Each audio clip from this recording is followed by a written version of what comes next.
संघ के स्वयंसेवकों के लिए शताब्दी समारोह शुरू होने के पूर्व का ये वर्ग है।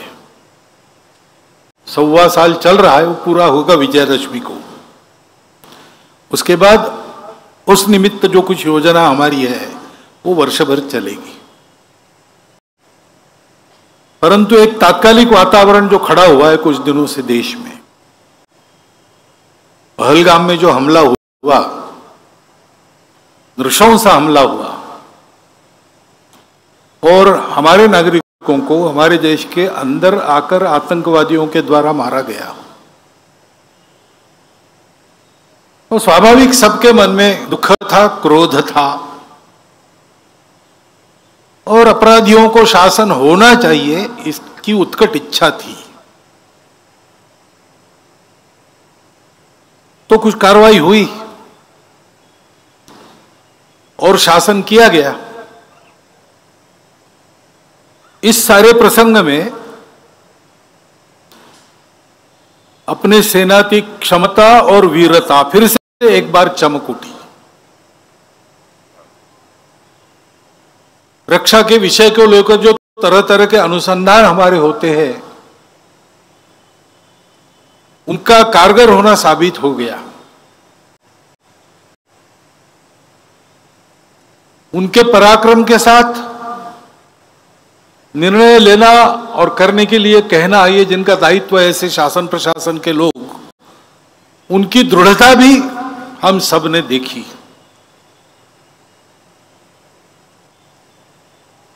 हमारे पूरे राजनयिक वर्ग में, सब दलों के राजनयिकों में चिर प्रतीक्षित एक सूझबूझ और आपसी सहयोग, देश के हित में सारे मतभेद भूलकर, इसको भी हम देख रहे हैं। और संपूर्ण समाज ने अपनी एकता का एक बहुत बड़ा दृश्य खड़ा किया है।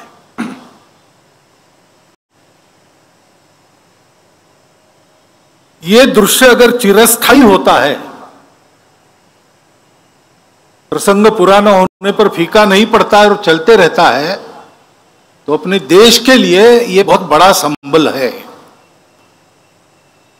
और इसलिए देशभक्ति के इस वातावरण में सारे मतभेद जैसे हम भूल गए हैं, आपसी स्पर्धाएं भूल गए, देश के हित में स्पर्धक एक दूसरे का सहयोग कर रहे, ये जो चित्र खड़ा हुआ है वो वास्तव में उत्तम प्रजातंत्र का दृश्य, ये आगे भी चलते रहना चाहिए, ऐसी सदिच्छा हम सबके मन में है।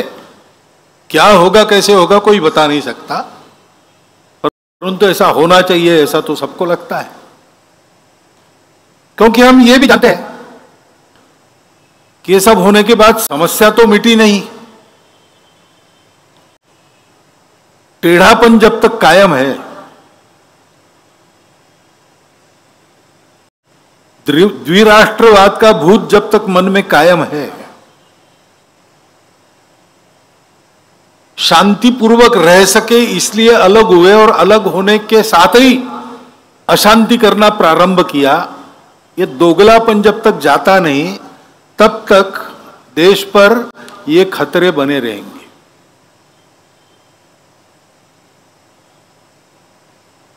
हम देखते हैं युद्ध के प्रकार भी बदले, आमने सामने लड़के नहीं जीत सकते तो 1000 कट्स की पॉलिसी, आतंकवाद को सहारा देकर उसके जरिए लड़ना,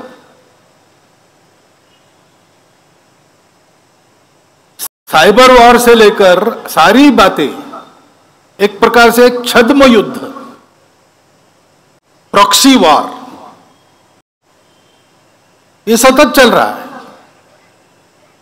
बार बार शासन करने के बाद भी, बार बार सारी दुनिया ने कहने के बाद भी ये बात जाती नहीं है। और युद्ध के प्रकार आजकल बदल गए। आमने सामने आकर लड़ना, जो जीतेगा वो सिकंदर, ये नहीं रहा। अपने घर में बैठकर ही बटन दबाकर इधर ड्रोन्स छोड़े जा सकते हैं। युद्ध की नई नई तकनीकें आ रही है। ये सारी स्थिति हमारे सामने आई है। इस निमित्त दुनिया के देश क्या क्या करते हैं, क्या क्या जो उन्होंने किया है, उनकी भी परीक्षा हो गई है। सत्य के साथ पूर्णता खड़े कौन होते हैं, कौन उसमें भी अपने स्वार्थ देखकर और उस प्रकार चलते हैं, और कौन सही सही हमारे विरोधी ही है, उनके अपने स्वार्थों के कारण ही है। परंतु ये सारी परीक्षा भी हो गई है, और इसलिए ये बात ध्यान में आती है कि अपनी सुरक्षा के मामले में हम लोगों को स्वनिर्भर होना ही पड़ेगा। हम तो सत्य और अहिंसा वाले देश है। हमारी तरफ से दुनिया में हमारा कोई भी दुश्मन नहीं है, परंतु दुनिया में दुष्टता है, उसके चलते बिना कारण इस प्रकार वारदातें करने वाले लोग हैं। तब तक हम लोगों को अपनी सुरक्षा के लिए पूर्ण सन्नद्ध और पूर्ण सजग होना पड़ेगा। नई नई प्रकार की तकनीक, उसका अनुसंधान होना चाहिए। सेना प्रमुख ने कह दिया कि सारे अनुभव का हम भी विचार कर रहे हैं, हमको कहां कहां और आगे बढ़ना है, क्या क्या करना है, ये सब चलना चाहिए। सेना, शासन, प्रशासन, ये सब लोग ये करें, परंतु केवल इनसे नहीं होता। असली बल तो समाज का होता है। द्वितीय महायुद्ध में लगातार महीना भर अपनी पूरी ताकत एक करके हिटलर ने लंदन पर बमबारी की ताकि झुक जाए। देश का नेतृत्व था तो विचार करने लगा कि शरण जाना चाहिए क्या, सेना समाप्त हो गई, वायुसेना नहीं है, नौसेना बकी नहीं है, और हिटलर का दोस्त मुसोलिनी तैयार है कि मैं बीच बचाव करता हूं। तो उनके भी मन में विचार चर्चिल जैसे प्रधानमंत्री के मन में आया कि क्या करें। उसने राजा को बताया कि मेरा मन तो नहीं है, लेकिन मेरा मंत्रिमंडल चाहता है कि हम लोग संधि कर लें और नुकसान से बचे, सारा विनाश हो रहा है, रोकने की ताकत हमारी नहीं है। तो राजा ने उसको पूछा कि तुम्हारे मंत्रिमंडल ने तुमको चुन के दिया, किसने चुन के दिया? उन्होंने कहा जनता ने। तो प्रसंग ऐसा वर्णन करते हैं कि चर्चिल इंग्लैंड की मेट्रो में घूमा और उसने लोगों से बात करी। अब युद्ध क्या होता है, कितना नुकसान उठाना पड़ता है, कैसे संवार होता है, अपनी ताकत क्या है, ये कोई जानते नहीं, सामान्य लोग इसको नहीं जानते। लेकिन उनके मन में एक देशभक्ति है, तो वो चर्चिल को बताने लगे कि बिल्कुल शरण नहीं जाना, हम लड़ेंगे, गली गली में लड़ेंगे, हमारे पास कुछ नहीं तो बर्तनों से लड़ेंगे। वास्तव में ऐसा लड़ना पड़ता तो क्या होता, उसकी कल्पना उनको नहीं थी, लेकिन उनका नीति धैर्य ऐसा था।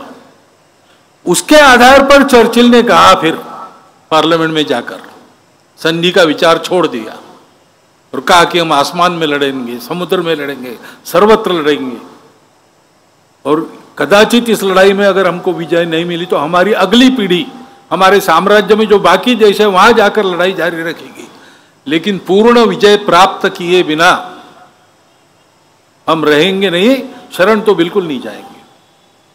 ये बल उनको कहां से प्राप्त हुआ? युद्ध के बाद चर्चिल का अभिनंदन किया समाज ने। उस अभिनंदन में कहा गया कि Churchill is a lion of England. तो चर्चिल में उत्तर ने कहा कि मैं लॉयन नहीं हूं, मैं सिंह नहीं हूं। You were the lions, I only roared for you. आप सिंह थे, मैंने आपके तरफ से गर्जनाएं की। वास्तव में ऐसा ही रहता है। देश का असली बल उसके समाज का बल होता है, और इसलिए हमारे समाज को बहुत सजग रहना चाहिए, एक रहना चाहिए। हमारा देश विविधताओं का देश है, कई प्रकार की विविधताएं हैं और समस्याएं भी है, और कभी कभी एक की समस्या दूसरे के ध्यान में नहीं आती, एक के लिए लाभ की बात दूसरे के लिए नुकसान की होती है। इस सारे जंजाल में से देश के लिए एक निर्णय करना, एक प्रकार से चलना, ये बहुत कसरत हो जाती है, तार पर की कसरत। उसके चलते समाज में असंतोष भी रहता है, सब रहता है, ये स्वाभाविक है और वाजिब भी है। परंतु हमारे देश के हित के सामने ये सब हमारे लिए जायज नहीं है। हर हालत में समाज के किसी वर्ग की किसी वर्ग से लड़ाई न हो, ये हमको देखना ही पड़ेगा। आपस में सद्भावना का ही व्यवहार रखना पड़ेगा। भावनातिरेक में आतताईपन करना, जहां आवश्यक नहीं वहां झगड़ा निकालना, प्रतिक्रिया में कानून हाथ में लेकर चाहे जो करना, ये ठीक नहीं है। किसी भी एक जमाना था जब हम स्वतंत्र थे, शासक हम में लड़ाई चाहते थे, वो उपद्रवियों का साथ देते थे, इसलिए जो निरपराध लोग थे उनको लड़ना पड़ता था। लेकिन अब हमारा शासन है, भारत का शासन है, भारत के संविधान के अनुसार शासन है। तो समाज का आपस का व्यवहार करते समय हिंसा करना, बिना कारण गाली गलौज वाली भाषा का उपयोग करना, प्रतिक्रिया में आके कुछ भी बोलना, ये सारी बातें हमको छोड़ देनी पड़ेगी। ठंडे दिमाग से विचार करके उकसाने वाले लोग हैं, विक्टिमहुड उत्पन्न करने वाले लोग हैं, भड़काऊ भाषा उत्पन्न करने वाले लोग हैं, इन सबके चंगुल में नहीं फंसना।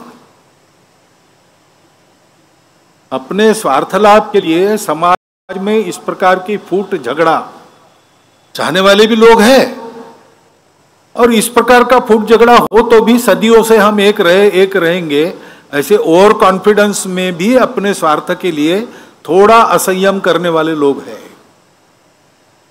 हमको ये नहीं करना चाहिए।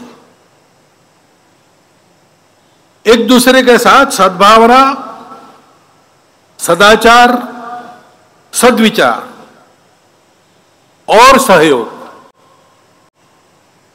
करने की आवश्यकता है, क्योंकि हम सब लोग इस देश के अलग अलग भाषाओं के बोलने वाले, अलग अलग देवी देवताओं की पूजा करने वाले, अलग अलग खान पान रीति रिवाज वाले, अलग अलग हित संबंध आज जिनके उत्पन्न हुए विविधता के कारण, ऐसे हम सब लोग, हमारी जड़ें तो एकता में है, विविधता में नहीं है।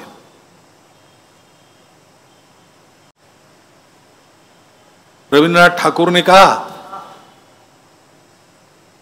कि विविधता में एकता का परिचय देना और एकता के आधार पर विविधता का समन्वय करना सिखाने का काम ही भारत का प्रमुखता से धर्म है।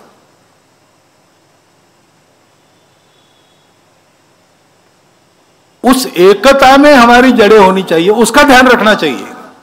बरतना विविधता में पड़ता है, मैं मेरी भाषा बोलूंगा, उस भाषा के प्रति मेरे मन में गौरव भी है, मेरी अपनी पूजा है, वो मुझे प्रिय है। ये सारी बातें मेरी विशिष्टता है, मेरे लिए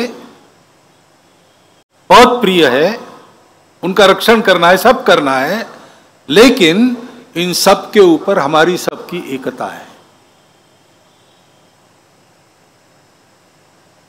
ये सारी विविधता होने के बाद भी देश के नाते हम एक हैं, समाज के नाते हम एक हैं। एक ही सनातन संस्कृति का प्रवाह हम सबके आचरण को निर्धारित करता आया है। ऊपर की जो बात है सभ्यता की, कपड़े, नाच गाना, भाषा, भूषा, भजन, भवन, भ्रमण, भोजन, वो विविध प्रकार का है, लेकिन जो मूल्य व्यवस्था है वो हम सबकी समान है।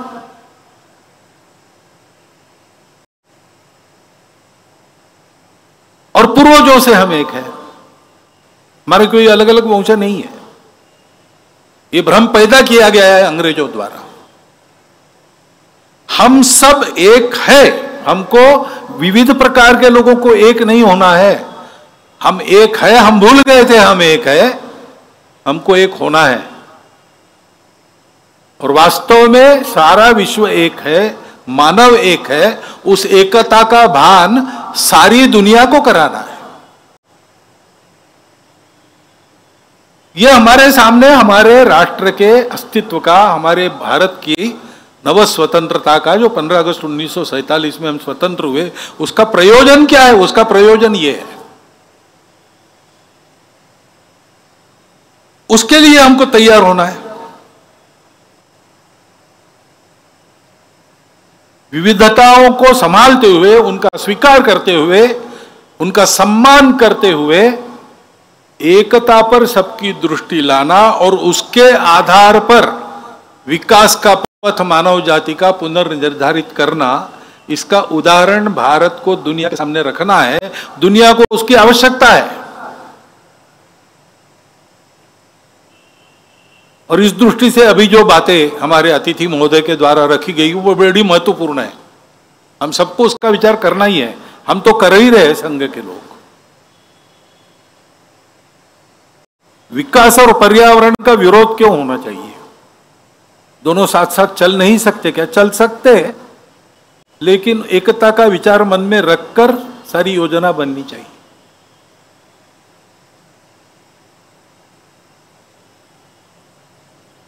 हमारा आदिवासी बंधु हमारा ही समाज है। हमारे समाज में अनेक देवी देवता है। आपने कोड की बात करते समय कहा इतने सारे हैं, बराबर है।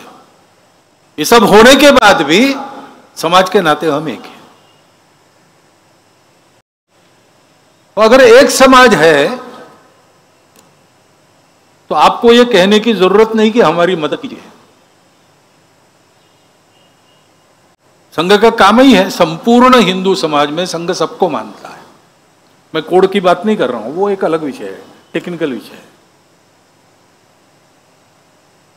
लेकिन समाज का ये अंग भी हमारा ही अंग है। उसकी समस्याओं में जितनी हमारी ताकत हम करेंगे। हमारा एक तरीका है। शासन के लिए आपने कुछ कहा तो शासन के पास पहुंच जाएगा, परंतु शासन अपना काम करेगा। और कैसा करता है आपको ज्यादा मालूम है, आप रहे, इसलिए वहां हमेशा समय लगता है। और सभी फैक्टर्स एक साथ बहुत कम बार सोचे जाते हैं। लेकिन हम कहते हैं कि शासन वगैरह इन सबकी ताकत क्या है? समाज की ताकत है।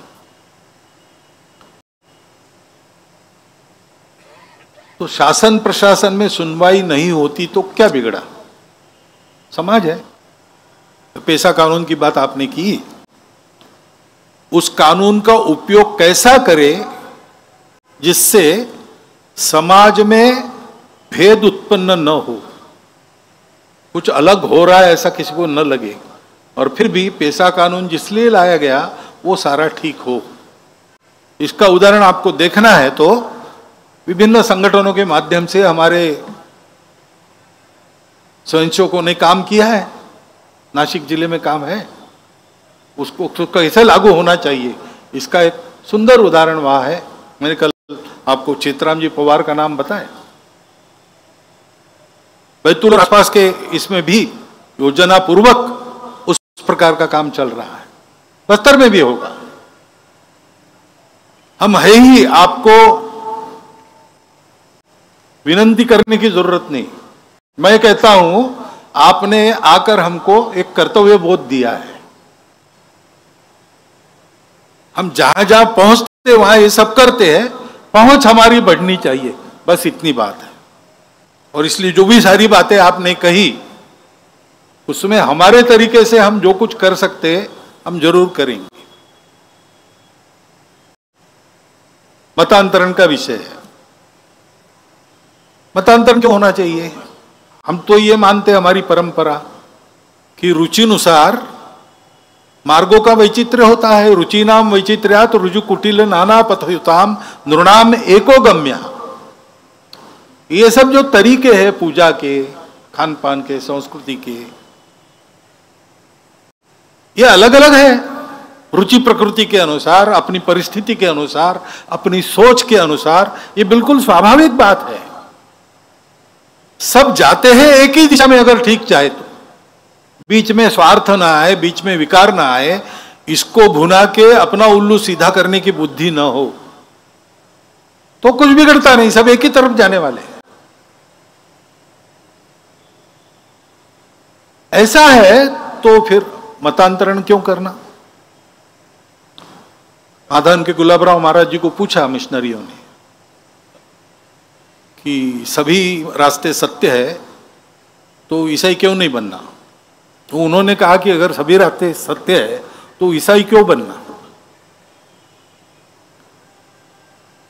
अपने मन से अगर कोई अपने पूजा का तरीका बदलता है तो हमारे यहां किसी ने ऑब्जेक्शन लिया नहीं है, मान्यता है। रोरण नारायण वामन टिळक हो गए। परंतु लोभ लालच जबरदस्ती से करना, ये सोच के या कह के करना कि तुम्हारा रास्ता गलत है, तुम्हारे पूर्वज गलत थे, हम तुमको सही कर रहे हैं, एक प्रकार से गाली हो गई। Conversion is a violence. हमने उसका कभी समर्थन, हमको पंथ संप्रदायों से कोई बैर नहीं है। ईसा मसीह, पैगंबर साहब, सब श्रद्धा है उनके बारे में, हम भी उस श्रद्धा में सहभागी हैं।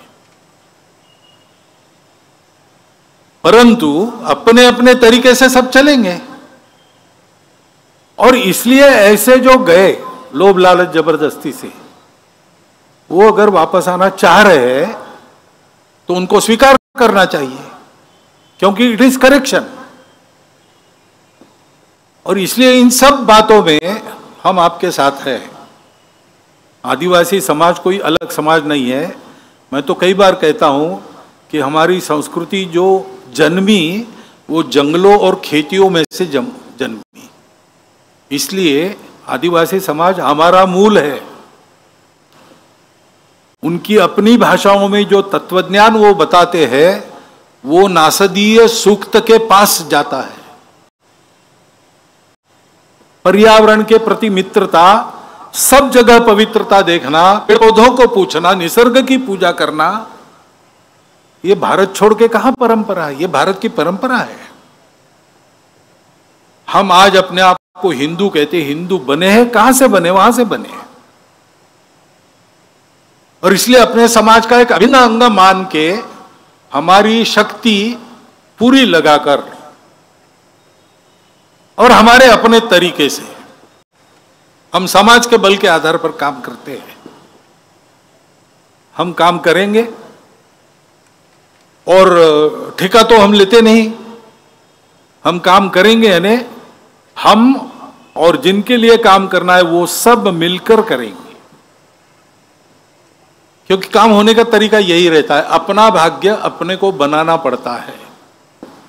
नेता, नारा, नीति, पार्टी, अवतार, सरकार, विचार, महापुरुष ये सहायक हो सकते हैं, लेकिन 10 कदम हमको आगे जाना पड़ता है, तब 5 कदम ये पीछे आते हैं। ये आज की बात नहीं कर रहा हूं मैं, ये हमेशा ऐसे होता रहा है। सारे परिवर्तनों का कारण समाज है। और इसलिए अपने आचरण से, अपने उदाहरण से समाज में परिवर्तन का वातावरण उत्पन्न करना, ताकि समाज खुद अपना परिवर्तन करे, तो फिर नीतियों में परिवर्तन आना आवश्यक भावी है। धैर्य रखना पड़ेगा। अपना स्वतंत्र देश है, अब ये अपना समाज है। 1000 साल तक हम पारतंत्र में रहे, इसलिए हमको लड़ने की आदत हो गई, बगावत करने की आदत हो गई। तब वो आवश्यक था, लेकिन अब अपने लोग हैं, कभी कभी भूल जाते हैं अपनापन, तो भी धैर्यपूर्वक प्रतीक्षा करके अपने आप को ठीक रख के अगर ये किया जाए तो ये परिवर्तन आएगा। हमने गीत में भी कहा आपके सामने, निश्चित होगा परिवर्तन। क्यों? जाग रहा है जनगण मन। इस जनगण मन को जागृत करने वाला वातावरण बनाने का काम करने के लिए एक देशव्यापी कार्यकर्ता समूह का निर्माण करना, ये संघ का कार्य है। और वो हम कर रहे हैं। हम अपने पद्धति से करते हैं, अपने बलबूते करते हैं, किसी को पुकारते नहीं मदद के लिए। अपने आप जो आ जाए उसका स्वागत है, सबकी मदद करते हैं। इसलिए हमारी गति थोड़ी धीरे रहती है। हम उसको बढ़ाएंगे, लेकिन साइकिल की गति कार की गति जितने नहीं हो सकती, और जो हमको करना है उसके साइकिल ही चलानी पड़ेगी। लेकिन मैं विश्वासपूर्वक ये कह सकता हूं कि हम सब मिलके अपना भाग्य संवारने में लग जाए तो इन समस्याओं का निदान निकलेगा, ठीक से निकलेगा। धैर्यपूर्वक सतत प्रतीक्षा करते हुए काम करना पड़ेगा।